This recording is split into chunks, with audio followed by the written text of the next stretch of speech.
Hello, everybody. Welcome to the Bet Right Sports Betting Podcast. It's your host, Jeff Farrell, here with my co-host, Andrew Tanzi, coming at you to break down everything you need to know for Week 12 in the NFL. We're going to do a little Week 11 recap, then we will go game by game, giving out our favorite bets and plays on sides, totals, and props for each and every game in Week 12. And then we'll close the show with our long shot best bets and chalk doggy parlay if we can come up with one this week. So, Rue, how are we doing on a Tuesday? Coming at you one day early this week due to the Thanksgiving holiday. Yes, happy Thanksgiving to everyone. Hope you enjoy football. We have college football over the weekend, NFL. We got 4 straight days of football all day, so going to be a great weekend. Week 11 was honestly a pretty great week. Felt like I was pretty on with a lot of my reads on some of these games. Props were pretty awesome. So it was nice to have a big week after having a bad week 9 and an okay week 10. And then, followed up with a big week 11, hoping to keep it rolling here into Thanksgiving. Yeah. Before we get into our week 11 recap, just want to make a quick announcement here. We have actually signed a contract to become a member of the Six Pack Media Coverage Network. So this is something that has been in the works for a few weeks now. We are really pumped to work with these guys. If you have not heard of them, they have they're primarily on Instagram. I think they're working on coming up with their Twitter page, but Six Pack Coverage. They do sports, finance, food, travel, fitness, entertainment. So we're going to be kind of taking their sports betting content, going to be in charge of that. You won't really see a big change in terms of the content we're posting. It's still going to be our podcast once a week. We're still going to have all our player props and stuff on Twitter, but we might add in some articles, some betting content for them. So we're really excited to be on board and really excited for things moving forward with them. And we will post more information on that as it comes up. We'll post links to the site on Twitter and everything. So you're not going to miss everything. Like Jeff said, same old us, free content as always. So, just getting into new things, looking forward to it. Onward and upward. Let's go. All right. Recap from last week. Debate of the week. Another weird one. Another pretty easy winner. We have not had many close debates recently. I was on the Eagles -2. You were on the Saints +2. Eagles won 40-29. The game probably wasn't really that close. Trevor Siemian did his best to backdoor it and almost did again. But I feel like I nailed the handicap here. I was really expecting Jalen Hurts' rushing ability to be the difference, and he torched the Saints defense. I think the Eagles ran for like 200 total yards, so felt good about that. And we go to 4-4 on the season. Deadlocked. It's like we're both pretty good at this, or we're both, or we're both equally as bad. Who knows? That's a good way to put it. Favorite bets of the week. You came away with the biggest no sweat winner of the week, the Indianapolis Colts +7. This one was over from Jump Street. You go to 7-3-1 on the year. Talk about the Colts for me. Yeah, this was like one of my favorite bets of the year. I had to feel so good. I feel like I made that pretty clear. I felt like I just absolutely nailed this game. It was one of those games where you're just like, man, I am so good at this. Unfortunately, as this is unfolding, I'm watching the Saints game to remind me that I'm not as great as I think I am. But no, look, it was like I said, this Bills defense hadn't been tested. Their offense really hadn't been tested against better defenses, and they were tested and they failed. Colts are rolling right now, so more on the Colts later. Maybe we'll be fading them this week. Ooh, maybe we will be. My favorite bet of the week was the New York Giants on Monday Night Football. Had them +11. It was a good week last week, but it was not a very good way to end the week with Leonard Fournette and the Giants +11 in that game. Neither one came home. Danny Dimes was horrible, and yeah, so I go to 6-4 on the year. Long shots of the week. Rue, one of the best hits of the season. 3-7 on the year. The Texans money line. The Texans win outright. Yes, that was. Look, I said it. This Titans luck had to run out, and boy did it run out. Tannehill threw 4 interceptions. They still had a lucky fumble that they fumbled forward into the end zone and recovered for a touchdown. So they still got some luck in there. By no means did the Texans look good. Their offense by no means looked good. They just benefited from these Ryan Tannehill turnovers. I don't even know if the Texans broke 200 yards of total offense, but like I said, it was about time that script flipped for the Titans and went against them. So awesome cover, awesome win for the Houston Texans. Yeah, huge winnings for you. I'm sure you're still counting all of the money that came in from that bet. Yeah. My long shot of the week was a loss. I go to 4-5 on the season. I had Tyler Lockett over 80 receiving yards and a touchdown. Lockett came through, hit a couple deep shots, had 115 total yards. Unfortunately, just couldn't get in the end zone. Russ and that Seahawks offense was still just all sorts of out of whack. So, we were close there, just needed the touchdown, but unfortunately it did not come through. Chalk donkey parlay. This one, depending on which one you took, you may have won, you may have lost. I think we had a split. We had Ravens and Panthers as an option. That one lost. Ravens and Niners. I think I played that one. It did win. So they were both plus money. If you took both of them, you came out a little bit ahead. If you took one of them, hopefully it was the one with the Niners. So that will stay at 4-3 on the year. Yeah, so I made out really well with the Ravens. So I was locked into, I think, a money line bet on them. I had a teaser on the Ravens, but then when late Saturday, I forgot about all the madness because we didn't even know any of this when we didn't know any we just of this. assumed Lamar would be fine. Luckily, I didn't have any spread bets on the Ravens, but late on Saturday night when it came out that Lamar was, trending towards not playing with this mysterious illness, I put big money on the Bears at +6 and the under. So at the end of this game, I'm like, when the Ravens got the ball back, I mean, they come and win this game. I'm cashing my teaser, my money line parlay, and the under, obviously, and the Bears +6. So that game ended up absolutely perfect for me. Yeah, that was awesome. Yeah, it was one of the I've never heard of an illness that knocks you out of practice on Wednesday and Thursday. Then he's fine on Friday, and then all of a sudden Saturday and Sunday he's sick again. Lamar's got some weird stuff going on. Prop sheet. Another good week for the prop sheet. 9-4. We moved to 71-35 overall, 67% hit rate. I got to be honest, though, as good of a week as it was with props, this Leonard Fournette one really, really pissed me off. We had the game script. The Bucs got an early lead. They were up the entire time. If the Giants just stacked the box or whatever and they couldn't run the ball effectively, Brady was just throwing, okay, fine. But I felt like this one was just so annoying because it was the whole analysis of the play was that Ronald Jones had gone away. Leonard Fournette was seeing 76% of the carries over the last 2 weeks. And then all of a sudden last night, he gets 41%, and Ronald Jones gets 8 carries and gets the touchdown, and Leonard Fournette only gets 10 touches. It was just, I was ready to pull my hair out watching that game. It was just what happened the last 2 weeks when Ronald Jones didn't exist? And now all of a sudden he's in the game at the 5-yard line getting the goal line work. Oh my God. Yeah, the goal line work really put me over the edge because I had Fournette to score a touchdown at a bet. Yeah, the FanDuel boost had the Fournette touchdown.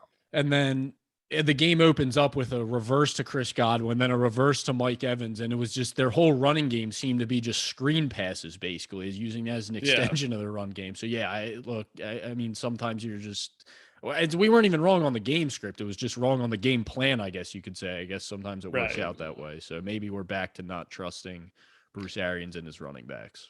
Yeah, I think this one's going to be a stay away for now, but still a good week overall in the props. So we'll keep that rolling into this week. All right, let's go heroes and zeros of the week. Rue, I will send it over to you for your hero of week number 11. Oh, easy. Jonathan Taylor, absolutely smash play. We got his yards, like we said, at a discount because he was going against this Bills defense, which we didn't think it should have been discounted.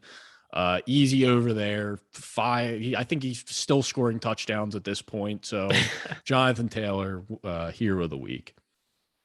All right, my hero of the week is going to be Jalen Hurts. I mentioned this in our debate of the week. I thought he was going to be the X factor. The Eagles ended up rushing for 242 total yards. Hurts had 69 and 3 touchdowns on the ground for himself.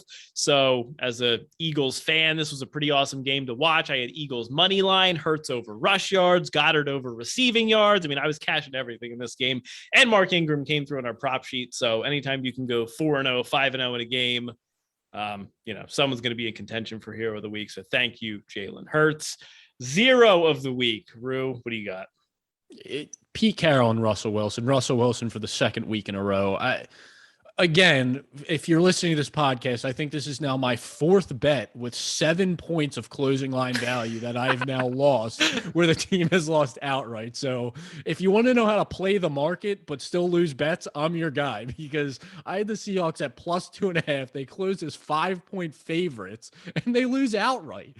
Pete Carroll, I said it earlier in the year, this guy's got to go. He does. I don't think he knows. He's just a motivation type rah-rah coach. He's not a game planner. He doesn't know how to manage games. He doesn't. And Russell Wilson's just broken right now. He missed throws. His thumb's probably not fully healed at this point. The offensive line's a complete disaster. So, Pete Carroll, Russell Wilson, singling them both out, but it could be the entire Seahawks team. That game was an absolute disaster. They made Colt McCoy look like he was back at Texas. Yeah, he almost didn't have an incompletion. I think the only incomplete passes were drops by the receivers. Yeah, crazy. And we were talking up the Seattle defense last week. I don't know if we said on the podcast. I know we were texting about it, how they've been playing well, like under the radar. They've been playing well, and then they come out and do that. So just an absolute disaster. I might just stop trying to get ahead of lines and get good value at this point. I can't wait to bet on the Seahawks again this week. No way. I'm considering it. My zero of the week, honestly, it should just be me for trusting these NFL reporters. But like we've said it a million times, like these NFL reports is just like, it's just total crap. If you read some of the stuff that Shefty and Rapshi and all these guys are tweeting about Aaron Rodgers, you would have thought he was limping on one foot and using a crutch in between plays because he couldn't walk. And he runs out there and runs for the most rushing yards in a single game since week 15 of last season. We had under 5.5 rush yards, and he has 21 total in the game. And the same thing with Baker Mayfield. I thought it was going to be like a mummy walking onto the field with bandages over his whole body, and he's running around like a maniac, no problem. Luckily, on the prop sheet, we took Baker's under pass plus rush yards, but I also had a prop on the under rush yards. It was just like some of these reports. And then Rodgers, after the game, he's like, oh, yeah, this is way worse than like turf toe. It's like turf toe knocks out a running back for 4 weeks, and you're telling me this is worse, and you're running around totally fine on the field. Like, my goodness. Yeah, that was brutal. Very frustrating. Anything left to say on week 11 before we spin it forward to week 12? Nope. Let's get on to Thanksgiving. All right, let's do it. One just quick note that I made when I was looking at the spreads here. This week is very different from a overall spread perspective from the past few weeks. We have 14 of the 15 games right now are currently lined at under a touchdown, and 8 games are under a field goal, which has been basically the complete opposite for the past few weeks. I feel like there were double-digit favorites almost every week for like a month. So this week is a lot of teaser options, a lot of low spread games, a lot of pick 'em. So just a little bit of a different dynamic. We do have the Cardinals and Chiefs on bye. And with that, let's jump into our Thanksgiving Day slate. Kick it off here with the Bears and the Lions. Lions are down to 3-point home underdogs. I believe this was like 4 earlier in the week. Over under here is 41.5. Both teams coming into this game on big time losing streaks. Lions are the only team in the NFL without a win. The Bears have lost 5 straight. Do have a ton of injury news here. Justin Fields is going to be out. Andy Dalton in. Allen Robinson questionable.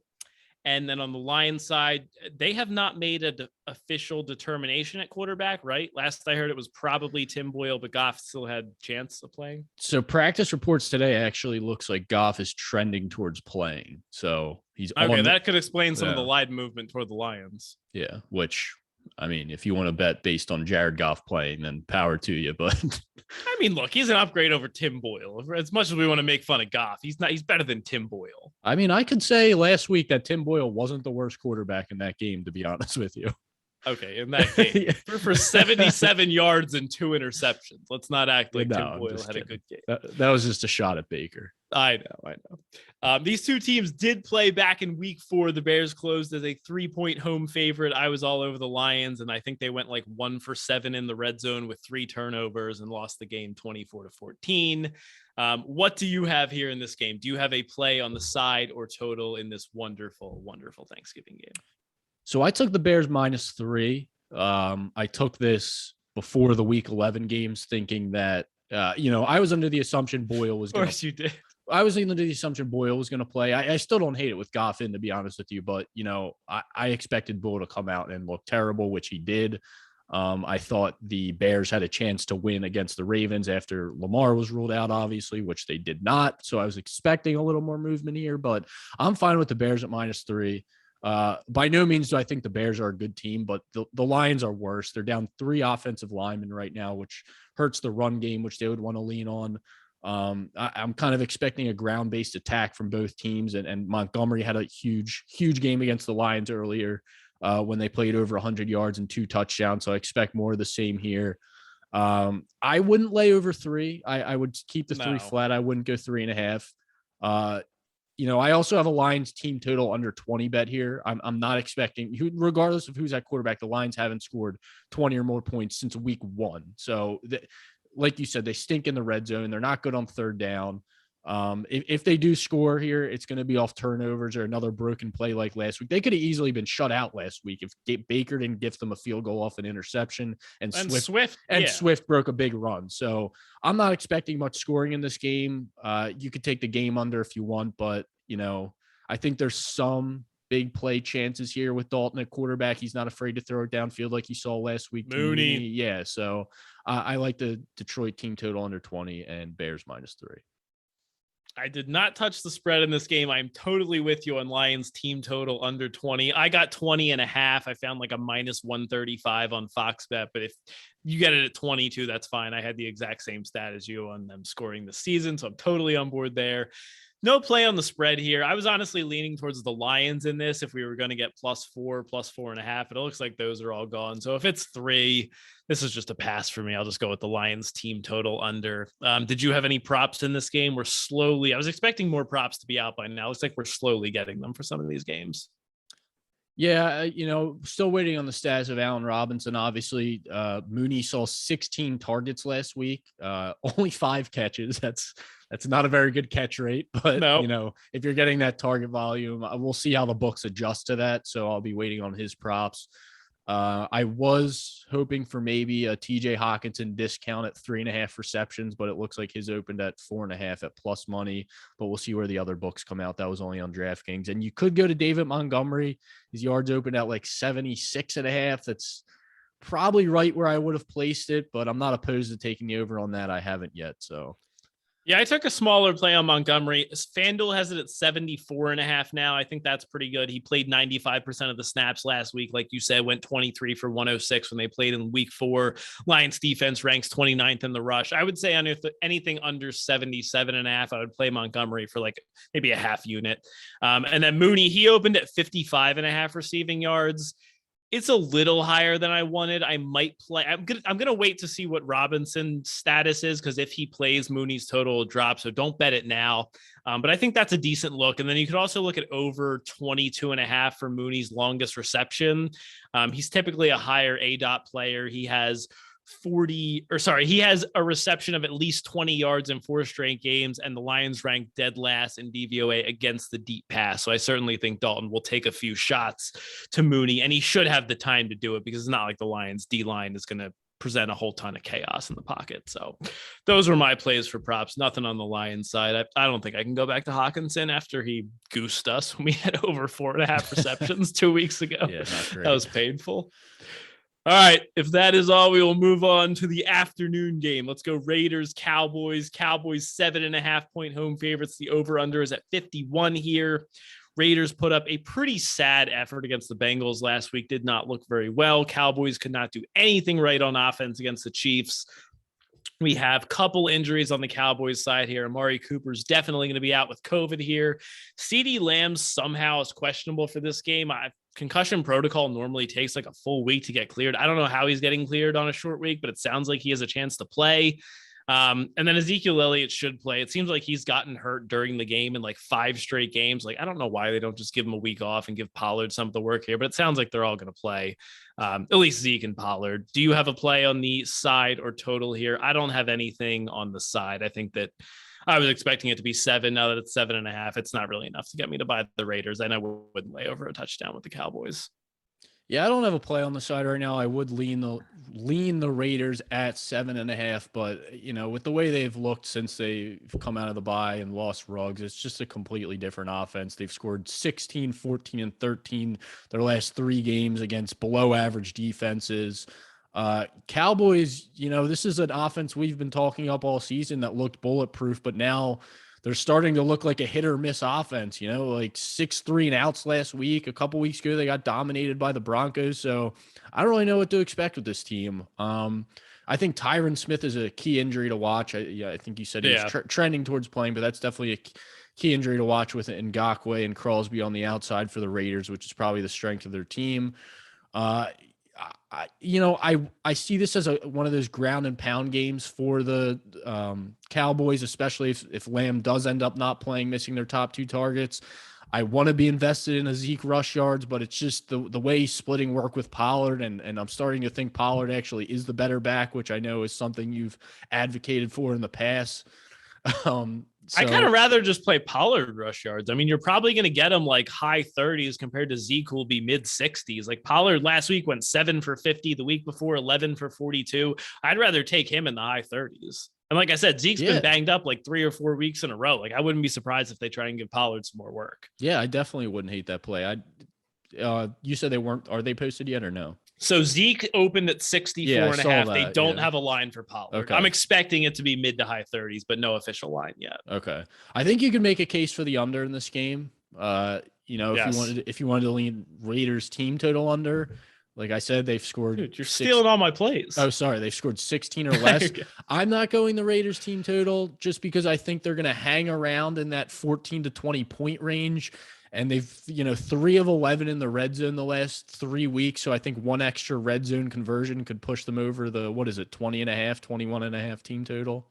I got it at 21 and a half. Okay. So I think they're going to be right in that range where a late score could push them over. So I'd probably lean the game under, but sorry to steal your thunder. Go ahead and talk about your Raiders team total. No, you're good. I'm totally with you. I like the game total under. I think the Cowboys offense still does have some of that explosive potential. So I'd prefer the Raiders team total under a little bit over the game total under, just in case the Cowboys put up like a 38 spot or something. Like there is garbage time backdoor potential that the Raiders could get over this. But like you said, they've been under 17 points in 3 straight games since Ruggs went down. The Cowboys defense has been pretty good. Last week, they held the Chiefs to 19 points. I mean, the Chiefs got yards, but they were holding them to field goals on every single possession. If they can do that to the Chiefs, I think they can definitely do that to the Cowboys. So Raiders under 21 and a half points was my favorite play in this game.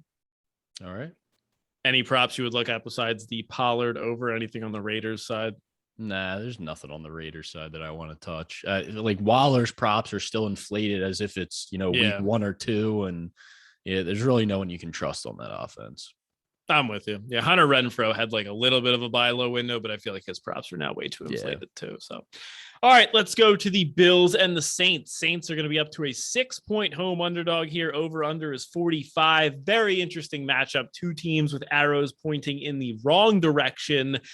We do have some injury news on the Saints here. It sounds like both Alvin Kamara and Mark Ingram are potentially in danger of missing this game. I didn't realize Ingram was hurt. We obviously knew Kamara's been out for 2 weeks, but it could be Tony Jones starting at running back for the Saints. And then their tight end, and I think their leading or second leading receiver over the past 2 weeks, Adam Troutman's going to miss 4 to 6 weeks. We had his over last week, did not make it onto the prop sheet, but thank you for coming through for us before going down with an injury, Mr. Troutman. Do we think that, I feel like we've been saying this for so many weeks now, but like, is this the game that the Bills offense gets right? Or is this the game where the Bills just turn it into gear, or they're just not that team? What do you think? Well, I don't know if it's about the Bills offense. It's the Bills defense has dominated bad offenses, and that's what the Saints are right now. So I think, if you're playing this game, you're going into it with question marks on the Bills offense, as we've seen over the past 4 or 5 weeks, but you trust in their defense against bad offenses. So that's kind of where I am. I took the Bills money line at -200. I think it was when the spread was at 4.5. I didn't want to lay the points. I wouldn't lay them now at 6, just because, you said it last week and we saw it again last week. The Saints scoring in garbage time. It seems Simeon's terrible until the last 15 minutes of the game, and then they start moving the ball up and down the field. So especially at 6 now, that does leave it open, especially if we're not trusting the Bills offense to put up a ton of points. So Bills money line for me. I don't know if you could play it now though, because it's upwards of -300. No, it's like -255. Yeah, so would you like to hear Trevor Simeon's stats with the Saints so far? In quarters 1 to 3, he has a total of 22 points in 3 starts. In quarter number 4, only quarter number 4, he has 53 total points. Unbelievable, the backdoor potential that this guy has. So, yeah, I'd be careful laying points with the Bills here. Honestly, you might even just look at like Saints live. I mean, we said it last week. It would have cashed if you played it. The Saints go down 14-0 here, 10-0, get them live plus 14.5 or whatever. And apparently Trevor Simeon will come through for you. Yeah. And then the Saints also have Taysom Hill signing contracts today when they're like terrified to use him at quarterback. Yeah. What is up with that? I was, as a Saints, you're going to sign him, play him as the quarterback. Like why are they starting Simeon? As a Saints bettor, I couldn't believe that, Taysom Hill didn't come out of halftime playing quarterback. The way Simeon looked in that first half is just painstaking to watch. And then you reward Taysom Hill with a huge contract for sitting on the sideline. Apparently, the salary cap means nothing to them, but I don't know. Made no sense to me. Did you have any props here? I have one that I'll get to later in my long shot. Okay. I had a couple that I was looking at here. Josh Allen, anytime touchdown, currently plus 190 on DraftKings. Has not been scoring nearly as much as the past few years, but this is a guy that's normally lined around plus 130, plus 140. The Bills don't really have a running back that they can trust. I like Josh Allen at that inflated number. Tony Jones. Like I said, Mark Ingram and Alvin Kamara, both questionable. So keep a close eye on this. Currently priced at plus 450 for an anytime touchdown on DraftKings.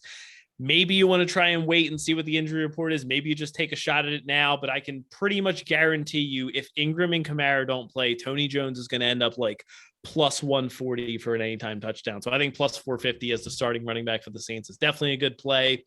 And then I don't know if this is your long shot, but I was looking at Gabe Davis as maybe a long shot play over receiving yards, a touchdown, something like that. Saints actually ranked dead last against opposing wide receiver 3s and 4s. Snaps have been going up for him. He's been out producing Manny Sanders the past few weeks. So those were my looks for the props here.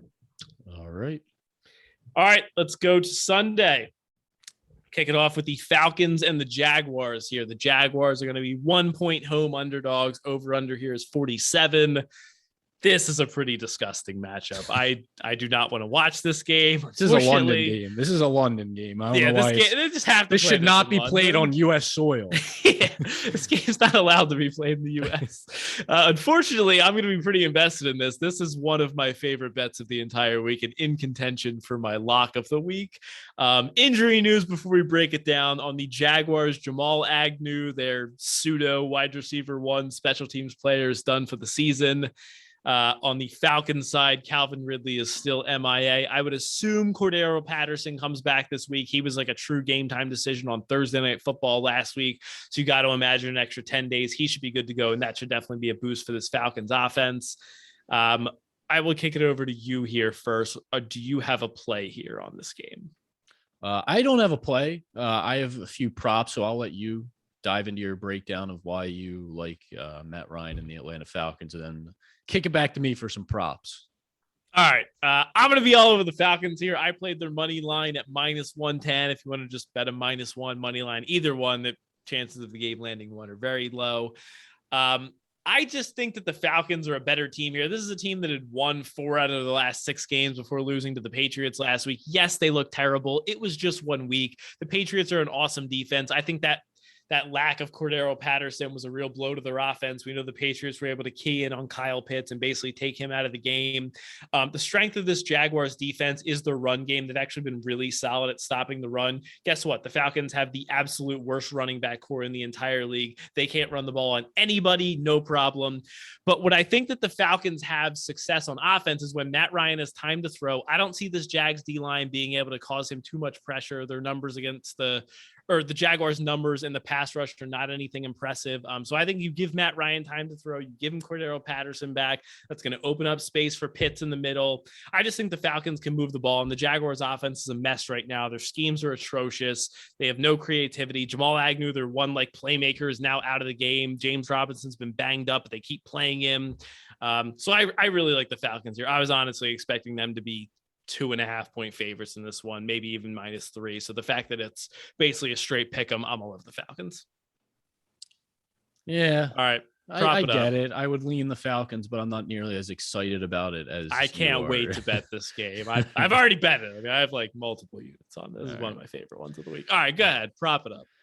All right, props. We are going with a pair of tight ends here after 2 down games for both of them. Kyle Pitts, Dan Arnold. Jacksonville 30th in DVOA against tight ends. Atlanta is 15th, so pretty average there. Pitts obviously limited last week, like you said, by a Belichick defense, which we suspected. But I would expect him to go back to being the focal point of this offense this week, even if Patterson is back. So if we get somewhere in the mid to upper 60s, I'll be on that. Dan Arnold did not see 1 target last week after seeing 10, 7, and 7 the previous 3 weeks. We talked about him on those podcasts. He still ran a route on 22 of Lawrence's 25 pass attempts last week. Now with Jamal Agnew out, that should open up a few more targets in this offense. So maybe a buy low spot on Dan Arnold after no targets, no catches last week. And lastly, you mentioned him. He's banged up, but James Robinson, 12 carries last week, which was every running back carry for this Jaguars offense. He gets a much favorable matchup this week. Jags are 4th in the league in rush DVOA on offense. Atlanta's allowing 123 rush yards per game, 4.2 yards per carry. So I would expect most of that to be James Robinson. So maybe another buy low spot there if you get something in the low to mid 60s for James Robinson. A little high. I'd want something in the 50s for Robinson. I would take. I don't really know what to expect for him. Like, I don't really know where his line will be because he's had like some tough matchups. He was hurt. I think the one week they didn't even post him because he was like a game time decision. So like, I have a hard time of figuring out where he's going to be lying. But the past few weeks, 29, 57, 22, 73. So, it hasn't been great for a few weeks, but I get it. I'm definitely going to be going back to Mike Davis under if we get that. I don't think they're even. You're not going to get it a good number. Yeah, I don't think they're even going to post it, honestly. But he was like the easiest under ever last week. All right, anything left to say? Nope. All right, let's go to another fantastic game. Let's go to the Jets and the Texans. Starting it off upgrading. Yeah. Is anyone even still listening at this point? Texans are 2.5-point home favorites. Over under is 44.5. Texans coming off their second win of the season against the Titans last week. Flacco looks solid for the Jets. Unfortunately, they still lost to the Dolphins. Weird stuff going on in the Jets quarterback room. We have Zach Wilson coming back to start. Joe Flacco and Mike White both placed on the COVID list. So Josh Johnson elevated from the practice squad to be Zach Wilson's backup in case he re-aggravates his injury. And Michael Carter, good friend of the prop sheet, winner for us last week, sprained his ankle in the loss. I was really excited to bet him again this week in the low 50s. This one hurt. So he's going to be out for a few weeks. It's going to be a combination of Ty Johnson and Tevin Coleman for the Jets backfield. I was kind of surprised because this one was 3 for most of the week. Then after the Zach Wilson news, the spread actually dropped to Texans -2.5. I was expecting it to stay at 3.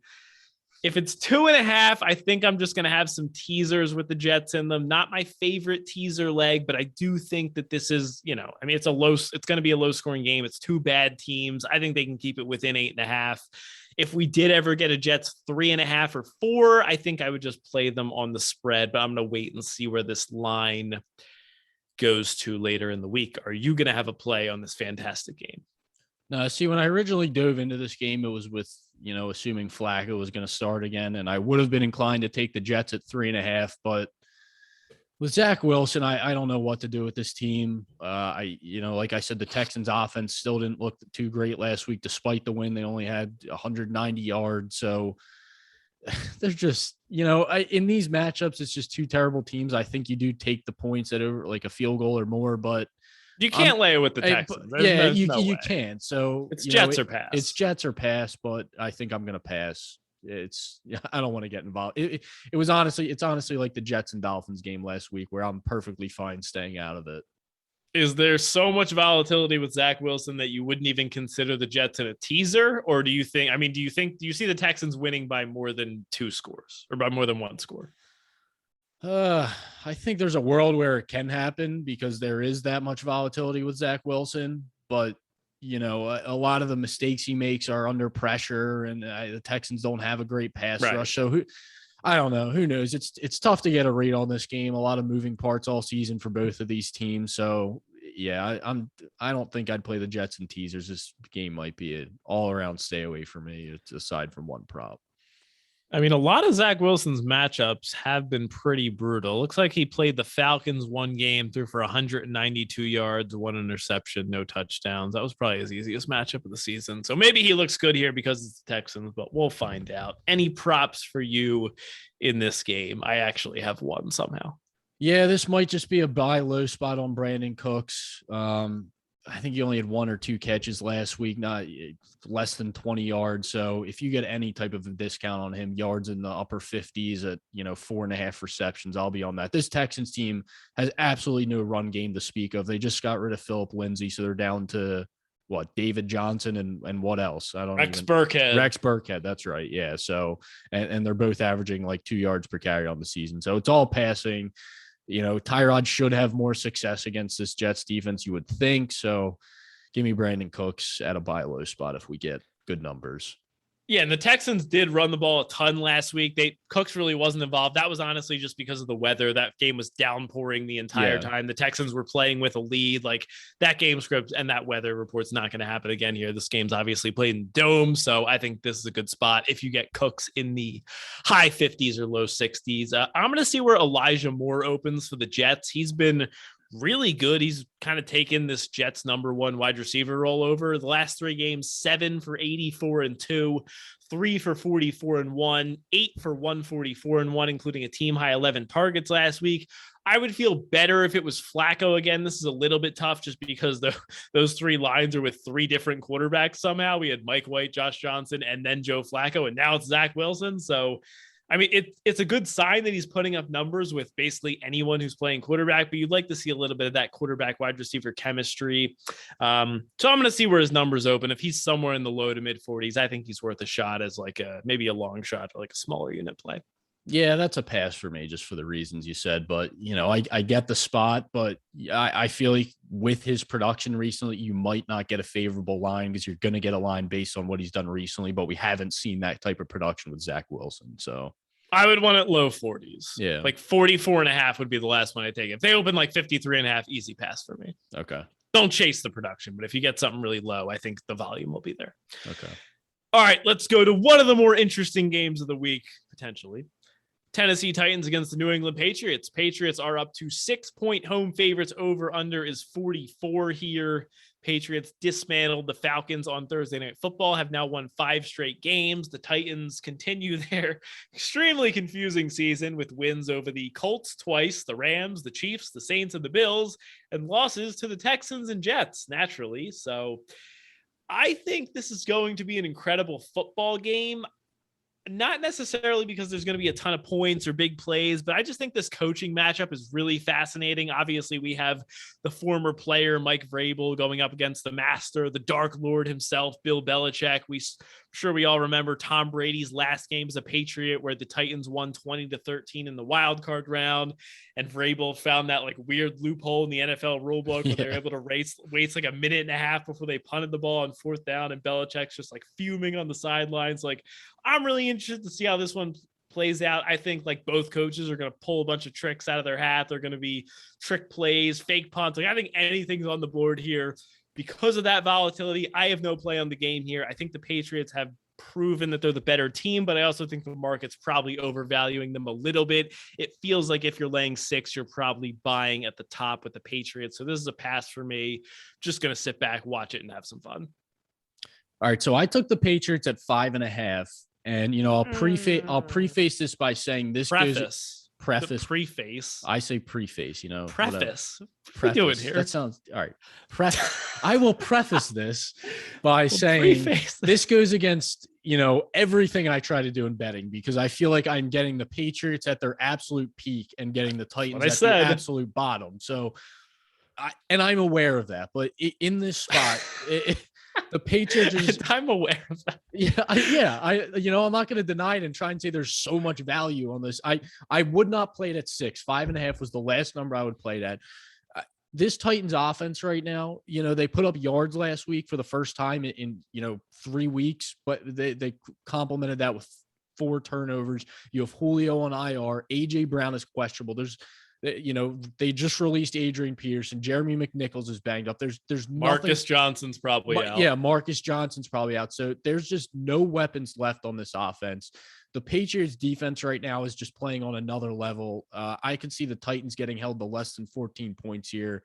Ryan Tannehill's a completely different quarterback as we've seen when he doesn't have that run game to lean on and set up the play action. So I'm rolling with the hot team here at home. This is just an awful spot for the Titans, an awful matchup for the Titans. So give me the Patriots here, -5.5. Like I said, would not go any higher.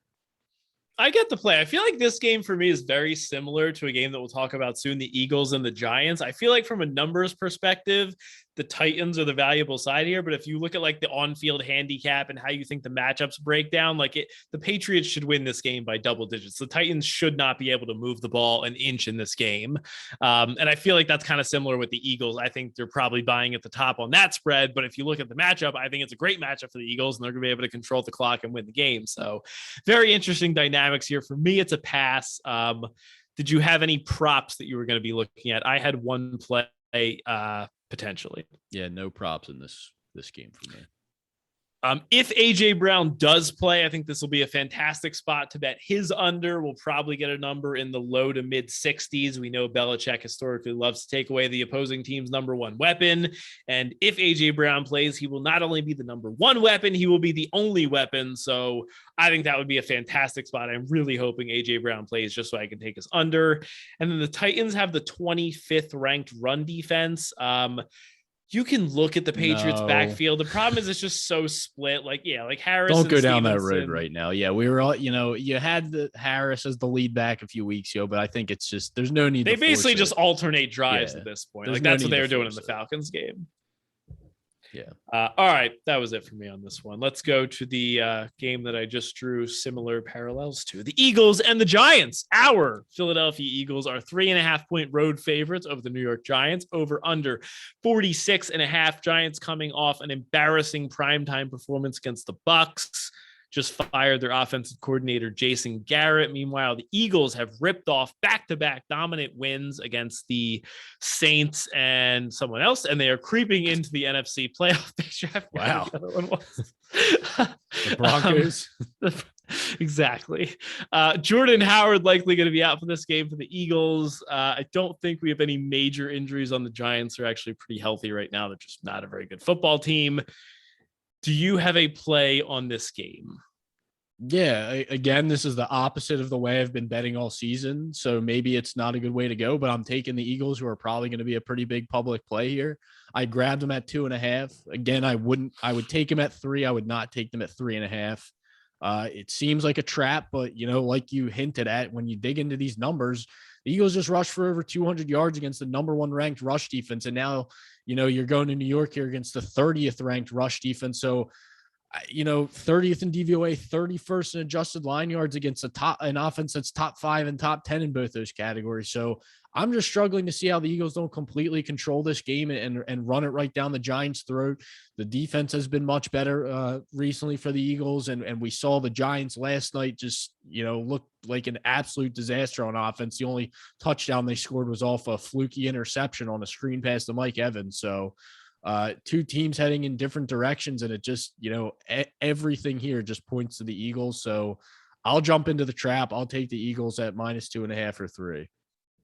Yeah, there was some hilarious videos on Twitter. If you guys don't follow Brian Baldinger, he does these Baldies breakdowns on some of the games. And there was some from the Giants game last night that were just absolutely hilarious. It was a 3rd and 2 play where they literally had 3 wide receivers run to the middle of the field and all run into each other.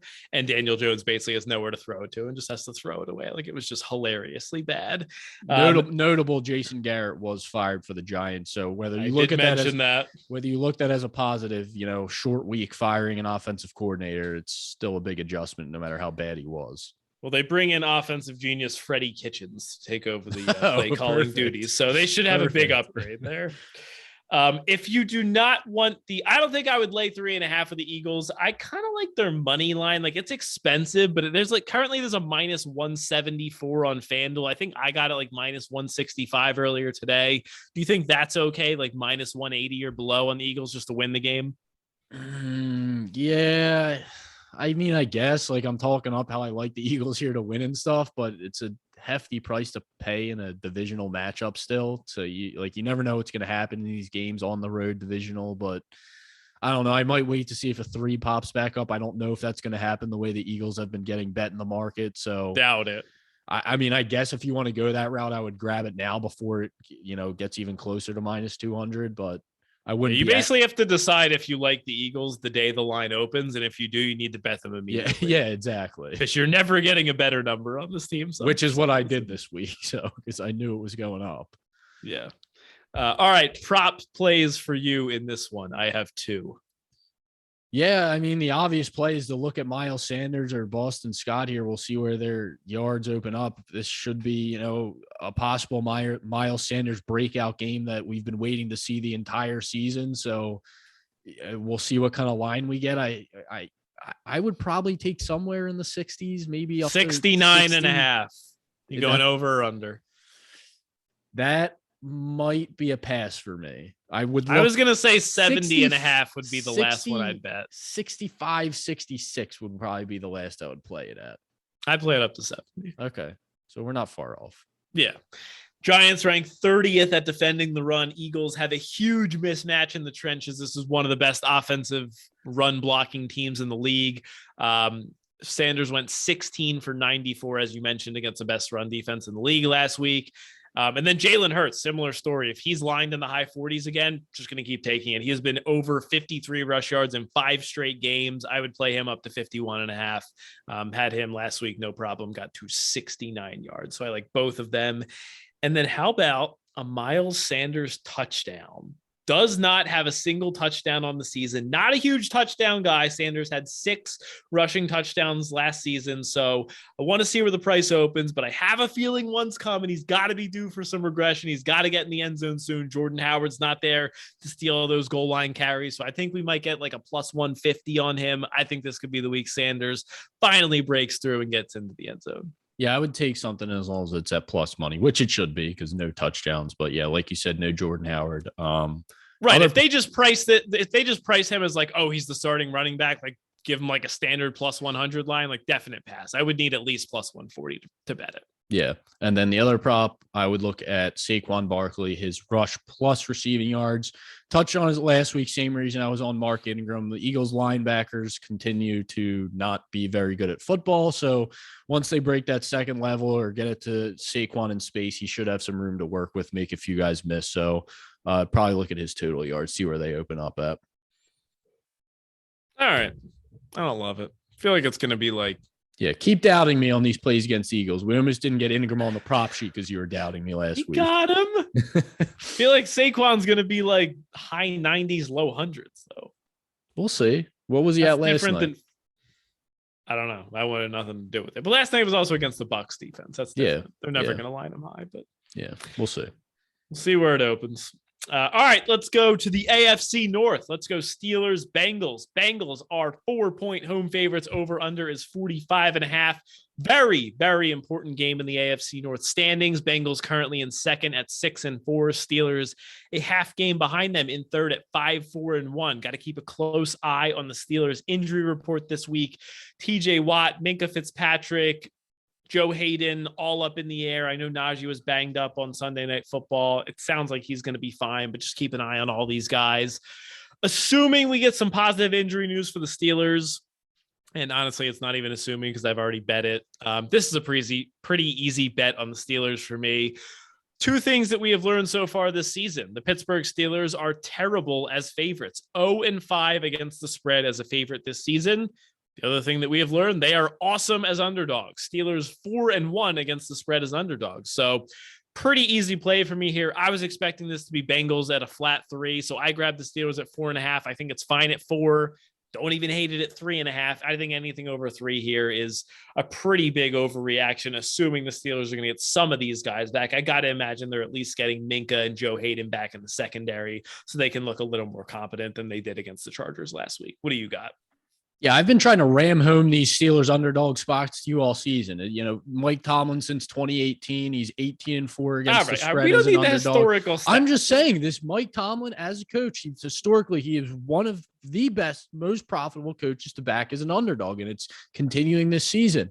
However, what do you mean, however? You on the Bengals here? No, I'm not betting the Bengals. It's Steelers or pass for me. It's just this Steelers defense is, no TJ Watt's huge. The secondary continues to just not look great and get beat on big plays. Like I could just see Jamar Chase having a monster game against this secondary the way they've performed, and it scares me because the Steelers got bailed out last week. We were lucky to cover that spread on Sunday night because of blocked punt and a tipped up interception on a great play by Cam Hayward, but I can't trust that every week. And I could see this Bengals team doing the same thing. Like, not having TJ Watt is a huge deal against this weak Bengals offensive line, which has been, the kryptonite for this team when Burrow can't have time back there and he's constantly under pressure. So without TJ Watt, this might end up being a pass for me. Like I said, I'm certainly not taking the Bengals against the Steelers, but it just scares me with what I've seen from the Steelers defense. And they're just not that same dominant defense we're used to. TJ Watt's a good player, but I don't think he's worth not betting the game here. I'm not saying that's the only reason I'm not betting it, but I think that's a huge loss in this type of matchup where he can be a difference maker. We saw it last week how, Cam Hayward arguably was the difference between covering and not covering that spread. Guess who's going to be playing this week? Who's that? Cam Hayward. Okay. So good news. We did see these teams play in week 3. The Bengals won that game 24-10. Joe Mixon ran for 18 carries, 90 yards, and Jamar Chase did have 2 touchdowns. So you also have a little bit of revenge in the Steelers' mind, if you will. Najee Harris also had 14 catches for 102 yards. Literally every play, Big Ben just dropped back and got rid of the ball as soon as possible. All right. Props in this game. Do you have any? I mean, I'm going to look at Jamar Chase if he's in the 70s. I was going to look at, I feel like this is going to be a violation if I say this, but I kind of like Joe Mixon over. Are you kidding me? All right. For everyone last week, I was fighting to have Joe Mixon on the prop sheet against the Raiders in a matchup I talked up on the podcast about how favorable it was. We get a great number at 65.5. And I was all over it. I bet it, but Jeff wouldn't allow me to put it on the prop sheet. Mixon goes on to get 30 carries for 130 yards and 2 touchdowns. You're the zero of the week for leaving that off. You kidding me? And now you're taking him in a worse matchup. Can we bet him this week? No, you're not allowed. You are not allowed to bet Joe Mixon. All right, I'll save my breakdown for Joe Mixon for someone that's more worthy of this consideration. I apologize to everyone. God. I just had bad feelings about Joe Mixon last week. All right. That is all I had in props for this game. Nothing on the Steelers side. All right. It is time for our debate of the week. We have a pretty ugly game this week, but that's all right. We're still going to debate it and find a winner. We have the Carolina Panthers traveling down to Miami to take on the Dolphins. Dolphins are 2-point home underdogs. Over under is 42.5. No major injuries that I am seeing to note in this game. Here's why I am on the Dolphins as a home dog. Dolphins have shown some signs of life over the past 3 weeks, obviously winning all 3 games. Yes, they were against the Texans and Jets, but they also had a very impressive win against the Ravens in primetime. Tua has been moving the ball pretty well on offense. I think he can put up enough points to cover. I think this game is honestly a coin flip. So if you're giving me points, I'm going to take him all day long. And I just really like this matchup for the Dolphins defense here. We kind of saw it against Lamar in primetime. They're going to blitz the crap out of Cam Newton. I think they're going to use their corners to play press coverage on DJ Moore, Robbie Anderson, jam them at the line. They're going to put pressure on Cam. They're going to clog up the running lanes. And Cam Newton can't throw a ball more than 15 yards down the field at this point in his career. We saw it all last season. This is a guy who led the Patriots to a 7-9 record with 8 touchdowns, 10 interceptions, and a QBR of 39, which ranked 30th in the league. And oh, by the way, he got beat out for the Patriots starting quarterback job by a rookie in Mac Jones. So I think people are still counting on the Cam of old. That's why I didn't touch the Panthers last week. I should have bet the footballs, but I didn't pull the trigger.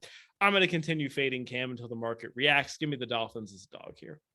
All right. First of all, please bring the house against Cam. Rush him all day because you know what we're going to get? Little dump offs to Christian McCaffrey in space. That's all we're going to get. That's perfectly fine. They're obviously going to cover McCaffrey. They're not going to leave him wide open. Says every team in the NFL, and then he ends up getting 10 catches for 150 all-purpose yards. But look, we'll start last week when it took him till like the last play of the game to hit his over against a horrible Washington football's defense. Yeah, Washington controlled the game against Carolina last week, like they've done the last couple of weeks by running the ball, which, time of possession last week, 36 minutes to 24 minutes. Miami cannot run the ball. They're probably the second worst rush offense in the league behind the Texans. The Falcons? And the Falcons, yeah. Tua is going to be forced to throw the ball against the number 5 ranked pass defense in the league. So, yeah, Tua's shown some signs of moving the ball against bad defenses, though. If you take out the Buffalo game where Tua got hurt in the first quarter and the Baltimore game where he only played one half, he's thrown an interception all but one game. And then the one game he didn't, he only had to throw 23 passes. So I'm expecting 30-plus pass attempts, which equals at least one turnover for Tua at this point. Huge advantage in the trenches for Carolina on both sides of the ball. Like I said, Carolina didn't have the ball a lot last week. Cam's first start in a year. I didn't think he looked that bad. 78% completion percentage. Yeah, he can't really throw the ball downfield too much, but only sacked once. I don't think Miami's gonna have an answer for McCaffrey. Like I said, Miami's being overvalued here after squeaking by a 7-point win versus the Jets. I don't see it happening. I still really like this Panthers defense, and Washington football team, Dolphins, completely different offensive scheme and what they can do. Give me the Panthers here. I think the Panthers can You're saying how much you like this Panthers defense. They gave up 27 points to the footballs. Taylor Heineke did whatever he wanted in that game. But that's what I'm saying. It's a completely different offense where they're Tua's better than Taylor Heineke. If Taylor Heineke can throw for 200 yards, but they can't run the ball. They did it by running the ball. He threw for 200 yards and 3 touchdowns. By running the ball, though, they set up the he ran the ball for 200 yards. They did the same thing against the Bucs where they have these sustained drives. They set up play action. They keep running. They set up a play action pass. They throw these short passes. They work the ball. The defense gets tired. Miami cannot. They're not a capable offense of doing that. If Miami tries to go a 5-minute drive, it's going to end up in a turnover. It's not. It doesn't happen. They have zero running game. Myles Gaskin stinks. His offensive line stinks. This plays right into the Panthers' strengths, which is why the line has moved from a pick'em to Panthers -2. Which is giving me fantastic value on the Dolphins at +2, and I will gladly take it. All right. And props in this game. Are we going back to Christian McCaffrey? I'm going back to Christian McCaffrey, 120 or less. Like I said, he hit rush plus receiving yards. Yeah, rush plus receiving yards. He hit it last week with only 24 minutes of possession on offense. And only 10 carries. Why are we giving Christian McCaffrey 10 carries? Like, Carolina, wake up. Led the team in targets. They better give him more than 10 carries. Led the team in targets, led the team in catches. So, that chemistry with Cam picked right up. Expect a lot of the same. If the Dolphins are blitzing, like you said, give it to McCaffrey all day in the flat. So McCaffrey 120 rush plus receiving. I could probably be convinced to take the over at a higher number, to be honest with you. Yep.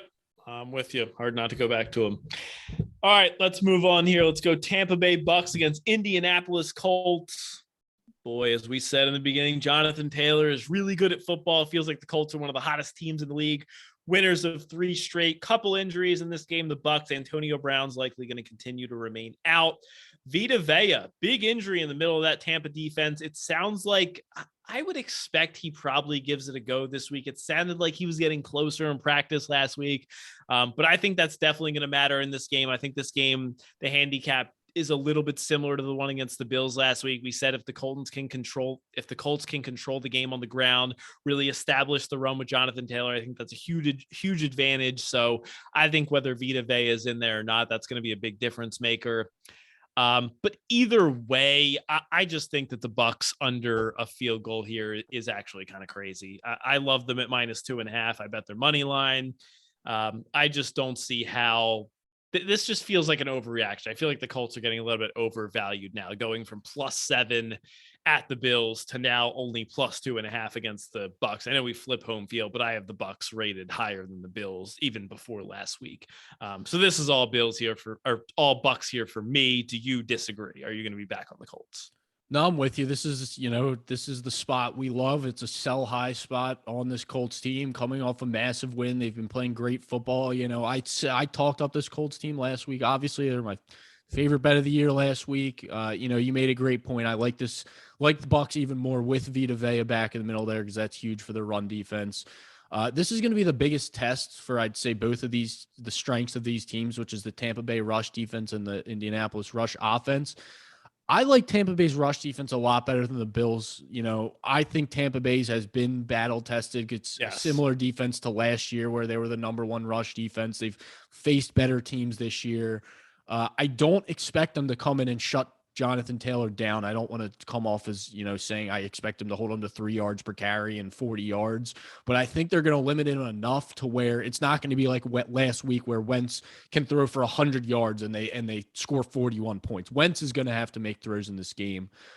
Indianapolis, top 3 run defense as well, but Tampa Bay got it rolling through the air last night. Uses those screen passes, as we said, as an extension of that run game. Bucs D-line's been getting great pressure recently. They're 7th in pass rush win rate. Indianapolis 19th in pass block win rate. So big advantage there, can get Wentz under pressure. Pass coverage stepped up last night, which has been a huge weakness. Yes, against the Giants, but there's still weapons on that Giants team. They're, like you said, they're healthy. They got everyone back last night. So pass coverage was encouraging last night. I don't think I'd go over a field goal.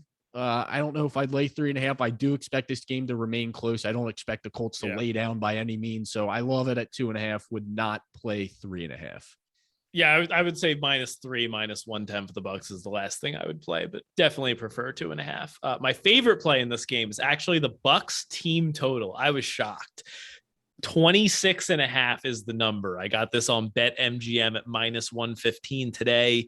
Getting this under that key number of 27 and 28, like Tom Brady and the Bucs offense in a dome, in perfect conditions. Like you said, the strength of this Colts defense is stopping the run. Awesome. Brady will just throw the ball literally every single play of the game. I think they're going to go up and down the field. Bucs are top 5 in the league in neutral game pace. And prior to last week, the Colts had allowed 17 points to the Jaguars, 30 to the Jets, and 34 to the Titans. This defense is susceptible, and Tom Brady will find a way to pick them apart. Love getting the Bucs under that number of 27 for the team total over. Yeah, I like that. Props in this game for you. What number would I need to give you for you to play Jonathan Taylor over? It doesn't matter. We're not going to get it. You're not getting anything below What if you get like a 72.5, 67.5? 67, yeah, I would absolutely take that. There's no shot you're getting in the 60s after last week. Still the Bucs. I've never seen a running back against the Bucs. I guess there's no way you're getting in the 60s, but I would say 70. Probably around where it was last week. I would consider it. 73.5. I think we got last week. I would consider the over. It's going to be all about who controls the game script. If the Colts can run the ball and control the game script, then yeah, he has a great chance at taking the over. But if the Bucs, like you're saying, go up and down the field and go up early, then it's not going to be a rushing game for Taylor. But props for me, I'm going to be looking at Michael Pittman. I'm going to be banking on Wentz needing to throw the ball more. I feel like we get his yards in the 60s every week. He's going to continue to be the go-to guy for Wentz in the passing game. So I will be looking at Michael Pittman. All right. Fair enough. The only note I had here was maybe we go back to Tom Brady over 2.5 passing touchdowns. If we get that at like +135, +140, okay. That could be somewhere we could look at. All right, let's move on. Chargers and Broncos. Broncos are that's not 1.5. Yeah. What is the number here? 1.5 or 2. I've seen it. Oh, all right. I thought it was 3. No, it's 3. Oh, got it. Broncos. Yeah. All right. So Broncos 3-point home underdogs. Over under here is 48. Big time AFC West divisional battle. Chargers 6-4, Broncos 5-5. Chargers got a nice win on Sunday Night Football over the Steelers, but a bit of a rest advantage spot here for the Broncos. They are coming off their bye, playing at home. They did have their left tackle, Garrett Bowles, placed on the COVID list, but other than that, I think both teams are relatively healthy. For me, I think this is another game that just has to be Broncos or pass. If the spread is going to be 3.5, anything over 3, like I said a few weeks ago, I'm done laying points with this Chargers team. They can't hold a lead. What was I going to say here? The Chargers have one. You mean step in? I lost my train of thought. The Chargers have one win all season over one score, and that was a 28-14 win over the Raiders way back in week 4. This just isn't a team that I think can hold a lead. I think the Broncos can keep it close. I honestly wouldn't be surprised if they came out with a win. So like the Broncos at +3, love them in teasers if you get that 2.5. And I'm hoping we get a 3.5 on the Broncos if people are going to support the Chargers. So we'll see where the market moves. Do you have a play on this game? Do you like the Chargers here? Yeah, this is just going to be another, most of the market buying back into this Chargers team, like similar to their win over the Browns, where they scored 40 points and, they just kind of outgrit them and pulled it out at the end. But I think the Broncos kind of have the tools here to take advantage of the Chargers. We don't need to harp on how bad the Chargers run defense is. They did better against Najee Harris last week. Yeah. I'll say that, but the Steelers offensive line is absolutely terrible.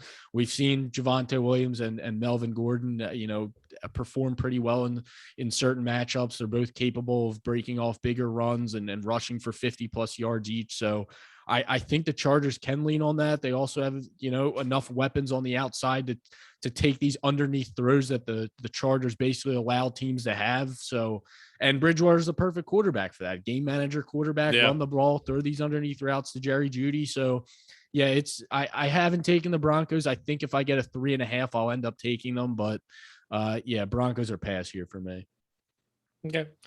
I'm with you for props here. I had a couple notes written down. Keenan Allen, definitely going to look at his reception total and his receiving yards. He has been a monster since the bye week. 6 for 77, 12 for 104, 8 for 98, and 9 for 112 last week. So definitely going to be looking at the over on Keenan Allen. If we could ever get a 5.5 reception total at minus 140 or better, be all over that. Even over 6.5 receptions if you're getting plus money. And then the receiving yards, maybe somewhere like mid 70s, go over on that. And then you mentioned Javonte Williams. If he's going to be lined in the high 40s like he has for most of the season, I think they're definitely going to try and lean on the ground game, establish it with Melvin Gordon and Javonte. If he gets 12, 13 carries, I think he should definitely be able to get over 50 yards. So those were my two looks for the props. Yeah, so I'm with you on Javonte Williams. And then, like I said, Jerry Jeudy, if we get his receptions 4.5, 5.5, that plus money, I would take that. Okay. Yeah, hopefully they'll post a 4.5 again. I like that. Yeah. All right, let's go to this game keeps moving on me. A 3.5 is back. The Minnesota Vikings against the San Francisco 49ers. This one just jumped up from 3 to 3.5 in favor of the Niners on DraftKings Sportsbook. Over under is 48. The Vikings obviously pulled out a last second win over the Packers last week. Niners steamrolled the Jacksonville Jaguars. Just a quick note here. This Niners team is so annoying. They literally have these drives where they just have the ball for like the entire game. How do you start the game with a 20 play, 13.5-minute drive? Doesn't even end in a touchdown, but it's just like their time of possession is insane. Like they get exactly enough yards to get the first down every single time and no more. There's no explosive plays. There's no, like, it's crazy. If there was ever a game between the Niners and the footballs, I think there'd be like 5 total possessions in the game. Yeah, probably. Definitely something to keep in mind if you're betting props in this game. I would be very careful betting any overs just because, like, I don't know how many times the Vikings are going to touch the ball. Even if they score every time, if they're only getting it 5 or 6 times because the Niners are just controlling, like they have 38 minutes of time of possession in 2 straight games. So definitely be wary of that in props. Injuries here. Elijah Mitchell is going to be questionable for the Niners. No injuries on the Vikings side. I would never, ever in a million years bet the Niners at anything over 3 here. I think the spread is absolutely insane. I made this Niners -1 when I was making my numbers. I think this is the best teaser leg on the board. I think the Vikings over 3 is the easiest bet I've seen in weeks. I am all over the Vikings here. We know their history. Every single game is a 1-score game. Getting over a field goal here is laughable. So I'm with you on the teasers. Yeah, you can never go wrong teasing an underdog in a Vikings game. But look, the 49ers are the healthiest they've been all season. And, they're playing the type of football they want to play, which is run the ball, chew the clock, like you said, keep it off Jimmy Garoppolo's shoulders. And I don't know if the Vikings have the defense to stop what the 49ers want to do here. They're 27th in DVOA against the rush, dead last in run stop win rate. Vikings have lost to the Ravens, the Cowboys, and the Browns, 3 teams that can run the ball. And factor in the travel to the West Coast after a big divisional win. I like the 49ers. I would not take it at 3.5. I probably wouldn't take it at 3. I'm waiting to see if the 2.5 comes back because I I would think a lot of people are of the mindset you are and want to back this Vikings Shocked. team as an I can't underdog. figure this out. And I was like that as well. Like, this was one of those market plays where I'm looking at it like, 3.5 is absurd here. But once I'm looking at these numbers, the 49ers should be able to, it just plays right into what they want to do. I don't see the Vikings being able to stop this offense. I really don't. I don't see the Niners being able to stop the Vikings. They don't have anyone to cover Justin Jefferson and Adam Thielen. They're going to torch them every time they touch the ball. Yeah, I'm sure that's what everyone was saying against the Rams. Like, who's going to cover Cooper Kupp? But if you control the clock and limit the other team's possessions, it changes an offense. It changes. I mean, or Stafford just played like dog crap that game and the receivers couldn't catch the ball. I mean, that's fair, but I feel like the 49ers pretty much had that game under control. Yeah, there was mistakes made, but I don't think there was any denying who was going to win that game at any point, really. I don't know. This just sets up for, Niners are a hot team. Vikings are a hot team too, but this Niners team is different than we've seen all year because they're healthier. They have Kittle back. They're overrated. Now's the time to sell. I don't think they are. I think I think they are. Look, I wasn't high on this 49ers team coming into the season, but I think this is and most people were. Those 49ers were a hot team coming into this year. And I think this is what everyone was expecting. And if they can play this game they want, they're a tough team to beat. And I don't see the Vikings having the tools to stop it. So I'll take the 49ers anything under a field goal here. Other than that, I would probably tease the Vikings. I don't want to tease. How do you ever not? I don't want I don't want to tease like a 3.5 though, because I like going through two key numbers, but I could get there. Okay, yeah, fair. Yeah, I get that. Any props here for you? I did not have any just because I'm a little bit worried about the time of possession and the Niners. It's always kind of tough to bet props on. Yeah, nothing for me. I mean, you want to bet Deebo Samuel, you bet his receptions. He ends up getting 15 carries instead. So yeah, I don't. Is he just going to get like rushing yards lines? Like, is he just a running back now? Well, crazy because last week they posted a rush yard line for him and it was, insultingly low. The only reason 7.5 or something. The only reason I didn't take the over was because we didn't see that type of volume from him up until the Rams game. Right. So I wasn't sure if it was just a game plan thing for against the Rams or I don't think he had more than 2 carries in a game up to that point. But now we know, so we'll see where that line opens up. Yeah, very interesting to see. All right, let's move on here. Very, very good game in the 4:00 window here. LA Rams taking on the Green Bay Packers. Packers are 1-point favorites or a pick 'em, depending on where you're looking, right around that -1 +1 range. Over under 47.5. Huge matchup for playoff position atop the NFC. Packers at 8-3, Rams 7-3. Rams coming off their bye. Packers. Obviously, Aaron Rodgers is going through a very, very serious toe injury that he could not possibly play through. Aaron Jones probably going to be out again, so it'll be more A.J. Dillon. Rest advantage here for the Rams coming off the bye, but I do like the Packers at home. Forecast is 36 degrees with 15-mile-an-hour winds. I did check back. Stafford has played pretty well in his last few outdoor games. Over the last 3 years, he put up very respectable numbers at Buffalo, at Green Bay, and at Chicago all late in the year. So I think he'll be able to handle the cold no problem. Yeah, he's used to playing in Green Bay, too. He was in their division his whole career.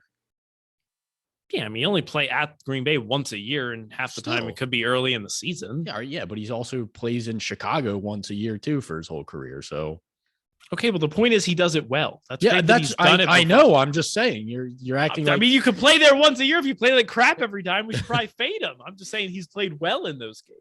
All right, it's more important than just playing them. Okay. All right. For me on the side here, I've been going back and forth so much. I think the strategy that I have settled on is if we can ever get a +1.5 with either side, I'm totally comfortable teasing them up to that 7.5 number. I did an alternate teaser with the Rams earlier. I found a book that offered a 6.5-point teaser at -116. Made absolutely no sense, but I did it. So if you can get either Fox Bet, my favorite. They just do wacky stuff at Fox Bet. It's awesome. Interesting. If you can ever get either of these teams over 7 in a teaser, I love it. I think this is going to be a very close game. Other than that, no play on the side or total here. I could really see it going either way. Do you feel strongly about either side? Yeah, I'm with you. I'm just waiting for a teaser spot. I can't pick a side here. The Rams we've seen, we know Look, they might not be as good as they look to start the year, but they're not as bad as they've looked the past few weeks. I think it's only a matter of time before this offense clicks. In the weather here, I don't know if this is the matchup. So, with that weather factored in, I like, maybe a lower total than we would expect. So I like the teaser spot. Outside of that, I can't get on board with the side here. This is going to be like the Chiefs and Cowboys game for me, where it's a fun matchup. I just stay away from it and then enjoy this one. I do have one prop here. I'm going with a little buy low spot again here with Darrell Henderson. He's had a few down games in a row here, somewhere in the low 60s. Where he should probably open up. I talked about it last week. I love Dalvin Cook, because despite this Packers defense stepping up, you can still run on them. And Dalvin came out, rushed for over 100 yards. This Rams offense was at their best when they were running the ball effectively. So coming out of a bye, I expect them to try and get that going again. So give me Darrell Henderson here somewhere in the low to mid 60s. I'll take the over, especially factor in the weather. I like it even more. Okay. I had two prop angles I was going to be looking at on the Packers side. AJ Dillon, maybe you go over receiving yards. He was blind at 26.5 last week. The past 2 weeks, he went 6 for 44 against the Vikings last week. The prior week, 2 for 62. And that was only with half of a game with missing Aaron Jones. That was against the Seahawks. Rams allow 42 receiving yards per game to opposing running backs. And it looks like Rodgers has been looking for him a bunch. We obviously are going to have Devontae Adams going up against Jalen Ramsey for a majority of the snaps. So I think that opens up some receiving game volume for some of these other Packers receivers. I was also thinking maybe a Marquez Valdez-Scantling long shot prop. Maybe you take his longest reception over 20.5 yards, something like that. Last week, he had 10 targets, went 4 for 123 and 1, obviously hit that deep bomb late in the game. He has had a reception of at least 40 yards in 3 of the last 4 games, and he is second in the entire NFL in average depth of target at 22 yards. So, I mean, literally his average target is coming in at that line that you'd need to hit the over longest reception on. So I think those could definitely be 2 options. Okay. Moving on. Wait, we did just get news. Not news, but a prop just dropped that I was really excited about. So I had to bet it. Would you like to guess where Tony Pollard's rush yards opened up at DraftKings? Well, given how excited you were, I will say 34.5. Bam, you nailed it. Are you serious? 34.5 on the dot. All right. I am in on Tony Pollard over 34.5. That is an official prop sheet play. Maybe. Okay. All right, let's go to the Browns and the Ravens here. AFC North again. Ravens are 4-point home favorites. Over under is 45.5. Ravens pulled out a miraculous win over the Bears last week without Lamar Jackson, who was out with an illness. The Browns team right now, they're so broken. I mean, Baker Mayfield has been playing like crap for pretty much this entire season. Now they come in and barely beat the Detroit Lions. Myles Garrett and the defensive line can't even get a single sack. They hold Tim Boyle to 77 yards and still barely win. Don't even come close to covering. Like, it's a disaster. I'm leaning towards the Ravens here. If we can get a 3.5 or 4, I definitely obviously want to wait on, make sure Lamar's playing, make sure Hollywood Brown's back, all that good stuff. But my only problem is I feel like this Ravens team is like a cat with 9 lives. And like each week they're using up another life to pull out this last second wins. They are 5-1 in 1-score games, with their only loss being that week 1 overtime game against the Raiders. I mean, it's incredible. It just feels like in one of these weeks, they have to be on the wrong side of these coin flip games at the end. And every single time it seems like they're pulling them out. So that's my only slight concern with this Ravens team. I feel like they have to be due for some regression sometime soon with these coin flip games, if it comes down to that here. Yeah, I want no part of this game on either side. Don't want props in it. Don't want the side. Don't want the you get a different Ravens team every single week. I don't know what to expect with Lamar coming back from this illness. Who knows what it was? You got other injuries you got to worry about. Baker's the worst quarterback in football, and I can't be convinced otherwise. So, normally I would think there's value here with the Browns in this type of matchup, divisional on the road here, but it's definitely more points than I think anyone would have expected the Browns getting at this point in the season, this matchup. But there's just too many question marks on both sides of the ball here for me. So this game right now is a complete pass for me, which stinks because it's prime time, but it is what it is. Oh yeah, this is the Sunday Night Football game. I forgot about that. Yeah. I did have one prop that I was going to be looking at here. Nick Chubb, if we can get a receiving total, he's normally lined around 11 and a half, 12 and a half. Not a high volume receiver by any means, but the Browns are down a couple pass catchers. Schwartz missed last week. Jarvis Landry went down with like his 5th injury of the season. He's probably going to miss. And if we're expecting the Ravens to play ahead, you're probably going to have a positive game script for the Browns passing game. So maybe they look to dump it off to Chubb a little bit more. He was 2 for 14 and 1 last week, 2 for 26 the week prior. He typically only sees about 2 targets. So again, it's not high volume, but the Ravens are dead last at opposing running backs in the receiving game. They're allowing over 50 receiving yards per game to the position. So I do think Chubb could be in line for maybe like just get him up to 3 or 4 targets. I think he can hit this line easily. Okay. I don't love that one, but it makes me uncomfortable, but yeah. I kind of like it. All right. In an uncomfortable way. All right, let's move on here. This is getting uncomfortable. Let's go to Seahawks and footballs. This line has been coming down all week. I believe the Seahawks opened as 2-point favorites. They are now 1-point underdogs in Washington, over under 47. This is a Monday Night Football game.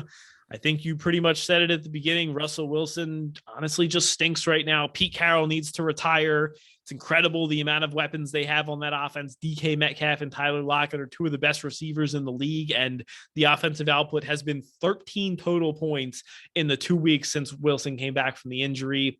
Taylor Heineke, as the football, is playing some pretty good football right now, winning over Tampa, winning in Carolina.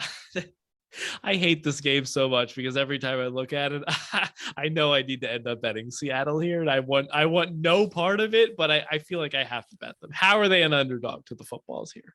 No, see, that's the problem. You're looking at the Seahawks as the Seahawks, which we all know. They're still the Seahawks. No, they're not. They have to be. And I'm kicking myself so much for not taking this on the open at footballs plus 2.5. I don't know what I was thinking not taking it, but I feel like the value's gone at this point.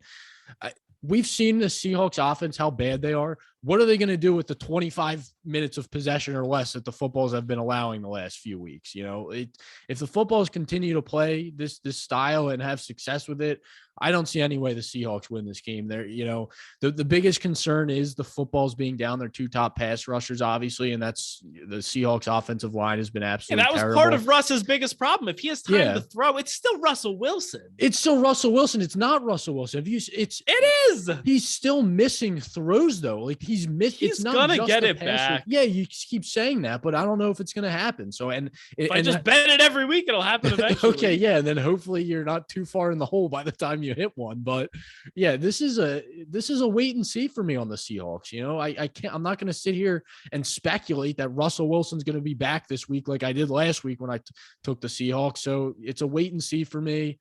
Again, another primetime pass for me here. Do you have any feel for where this line is going? Like all we've seen is money pouring in on Washington. Do you think they're like, if I want to buy Seattle, where do you think this stops at? Do you think you could ever get a +1.5, a +2? Would you ever consider the Seahawks in teasers? How is this not a fine teaser spot if this gets to 1.5 or 2? No, the last few weeks, like Russell Wilson covers teasers as an underdog at from 2.5 or less over a touchdown at 70+% in his career, but he hasn't done it the past 2 weeks. So you're giving me historical Mike Tomlin numbers, but we can't use them for Russell Wilson? No, because this is a different Russell Wilson. It's a different Mike Tomlin Steelers team. No, I Big can't. Ben's 80. No, I'm not. It's a scary matchup with the Seahawks offense and the way the footballs are playing right now. They're Seahawks and teasers. What if I told you the Seahawks are only going to get the ball for 25 minutes this game? Would you still want to back the Seahawks in any way? I'm not that worried about time of possession. Why? What do you mean you're not worried about time of possession? That's a huge deal. We watched the football. I went to the school of Chip Kelly football knowledge. Time of possession doesn't matter. Send your ass back. Went great for one season. Yeah.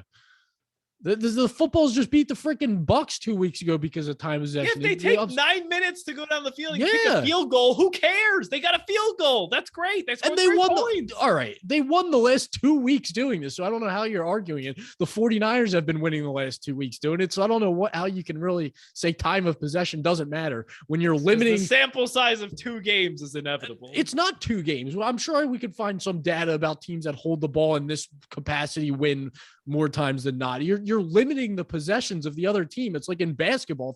If I limit your possessions, you're gonna score less naturally. So I don't. But you're also limiting your own possessions. It's not like they're getting more possessions than Seattle now. They're still getting the same amount. They're both getting less. Yeah, but the footballs clearly have the tools to move the ball down the field, whereas Seattle's shown that they just go 3 and out every possession. No, Russ is going to be better this week. Oh my God. Yeah. Okay. Keep speculating that Russ is going to be back. It's Russell Wilson. Shut up about Russell Wilson covers teaser legs like nobody's business. Okay. Whatever you All say. Right. That wraps up our discussion on week number 12. That was a fun breakdown. Let's go to our long shots now. This is our favorite play of the week, priced at odds of plus 200 or greater. It can be a straight bet, a total, a side, a parlay, whatever we want. Brew, I would kick it over to you for the long shot of the week. Yeah, only fitting to go on Thanksgiving. Thanksgiving night after you've digested all your food, settling in for some more football. We are going to the Bills and Saints game. I am going with a Dawson Knox touchdown and a Bills win. He has 5 touchdowns on the season. He has not scored in 3 straight games. He did see an end zone target last week that bounced off his hand, so he continues to be one of their main red zone targets. He saw 10 total targets last week. This touchdown scores and win parlay is plus 430 on FanDuel right now. I think that is great value. Wow, plus 430. I was expecting it to be like plus 250. That's really good. Yeah. Well done. All right, for my long shot of the week, I was going to go to Miles Sanders. You could go over rush yards, a touchdown, Eagles money line. I like that play a lot, but I think I'm going to keep it a little more simple. I'm just going to go with a money line parlay for my long shot of the week. Said the Atlanta Falcons were in contention for my favorite bet of the week. I am going to use them here as my first leg of this money line parlay. Really love the spot for the Falcons. I think Matt Ryan's going to carve up this Jaguars defense. And you know who we're going to pair the Atlanta Falcons with? Who? Russell Wilson and the Seattle Seahawks I wish you on luck. Monday Night Football. This is going to come out to around plus 260 odds. Both these games are right around the pick 'em. I think I'm taking the better team in both matchups. Falcons, Seahawks, an Angry Bird money line parlay is my long shot of the week. You kept harping last week how you just shouldn't bet primetime football, and it came true this week again, and yet here you are putting a primetime game. Whoa, I crushed Thursday night. We killed it on Thursday. Okay, Thursday we did, week. but Monday. Yes, Monday and Sunday were not great. I said last week, when you have a problem like that, the only way to face it is to dive in head first. I was on the Giants last week in primetime. I dove it. I'm doing it again this week. I'm just going to keep going back. Primetime can't get me. All right, whatever or you it say. can, and I'll just it's sure gotten you lately, but or it can, and I'll just lose again. We will see. All right, let's go to our favorite bets of the week. Rue, kick us off. All right. I hate this. I really do. I don't like this. But, great way to start. The numbers are there. It backs it up. I don't see any way the Eagles can't cover 2.5. So give me the Eagles at 2.5 is my favorite bet. They should be able to just run the ball. Hurts shouldn't even have to throw 20 passes in this game to win. So give me the Eagles minus 2.5. Take them at 3. Don't take them at 3.5. So okay, Eagles 3. I will give you the Eagles 3 for the sake of the podcast. But if I am someone listening to this, it looks like most of the books are at 3.5. There's already 4s starting to pop up. If I am hearing you say this, and I also like the Eagles, but I'm seeing 3.5 and 4 in the market, do you have a different way to attack this? Would you look at a team total? Would you look at a parlay? Or do you have an alternate play for anyone in that predicament that the Eagles get steamed up like they do every week? I mean, maybe you could go with a long shot and take like your Miles Sanders touchdown and an Eagles win. Well, no, it doesn't even have to be a long shot. Even if you just go like, you could go like Miles Sanders 40 rushing yards on the Eagles money line to get it down to like minus 130, something like that. Yeah, that's a thing you can do is use like the FanDuel same game parlays and even DraftKings now to, kind of fix the odds in your way. So yeah, I like the, Miles Sanders 50 rush yards and an Eagles win. All right. That could be an alternate if you're Yeah. listening and this spread gets out of control and it closes 4.5 or something. Because that I think we would both agree that's a little crazy. Maybe this is one that goes the other way against the Eagles for once. Who knows? You know, I mean, it's already starting. It's already up to 4 in fantasy. Well, no, I'm saying goes the other way. Like people see, you know, Giants at home, divisional game, and want to take the Giants as an underdog. So you never know. Who knows? Maybe we'll get another 3 pop up, but we'll see. All right. For my favorite bet of the week, I was really torn here. I like the Vikings. I like the Falcons, but I think I'm going to have to go with the Tampa Bay Buccaneers. My favorite way to attack this game is their team total over 26.5. We also said we're totally fine with the Bucks -2.5. If you'd rather play it that way, I think they're both around. I think the team total is -115, Bucks -2.5, -110. So same deal. I think Tom Brady's going to be able to move the ball. I love their matchup against this Colts secondary. The Colts' strength of their defense is stopping the run. Not a problem for Tampa. In a dome, perfect conditions. Give me the Bucks team total over under that key number of 27 and 28. All right. All right. Do we have any options for I don't even know if there's such thing as a chalk donkey parlay because there's no big favorites this week. Do we have anything for the people in this chalk donkey parlay segment? I like all the favorites on Thanksgiving, but that's kind of a dangerous way to bet. Historically, favorites have performed better on Thanksgiving, but you know, I feel pretty comfortable about the Cowboys and Bills winning. And like I said, I'm on the Bears at -3. I don't really like the Bears. Yeah, I can get on board with Cowboys. And I think a lot Bills. of people will be like that where they're not on the Bears. So yeah, I don't see any great spots for, you know, a safer parlay this week, to be honest with you. So might be a pass this week. All right. A lot of small spreads. A lot of small spreads, coin flip games. It's a tough week. It's definitely a tougher week than we've had. If you want to get wild, just going to throw this out there real quick. If you go with an anytime touchdown scorer parlay of Darnell Mooney, Tony Pollard, and Tony Jones, that pays out at 40-1. Just an option if you want to get crazy on Thanksgiving. I was just putting that in my phone just to see what the odds were. I accidentally hit bet while I was talking. Oh, so apparently I'm in on that parlay. If you would like to join me, there we go. Hopefully I didn't put too much on that. I'll have to check when we are done the show. Anyway, I think that will wrap up our show here. Before we get out of here, wanted to give a quick shout out to one of our awesome listeners out there, TM, leaving us a 5-star review with some kind words in it. I quote, "Love these guys," especially that Jeff guy. This is the I don't best, think he said that. That's definitely part of it. This is the best betting podcast I've found yet. Smart guys, know how to have a good time. Really recommend them if you haven't checked them out. Thank you, TM. Shout out to you. We appreciate the love. Be awesome like TM. Give us a 5-star review on Apple Podcasts. All the stuff we do here is for you. It is for free. And all we ask for is nice reviews like this, telling us how awesome we are. Anything left to say? Nope. Happy Thanksgiving to everyone out there, all our loyal listeners, any new listeners. We hope you have a great Thanksgiving. Enjoy some food, some football, some family, and some more football after that. Absolutely. Couldn't have said it better myself. Any questions, comments, concerns, hit us up on Twitter at BetRightPod. DMs are always open. Leave us a 5-star review on Apple Podcasts like TM does. Smash the like button on YouTube. As always, the link to the YouTube video will be in the description of this podcast and on our Twitter page. What's that smirk on your face? From Jeff and Rue, we are the Bet Right Sports Betting Podcast because every time you bet with us, you bet right.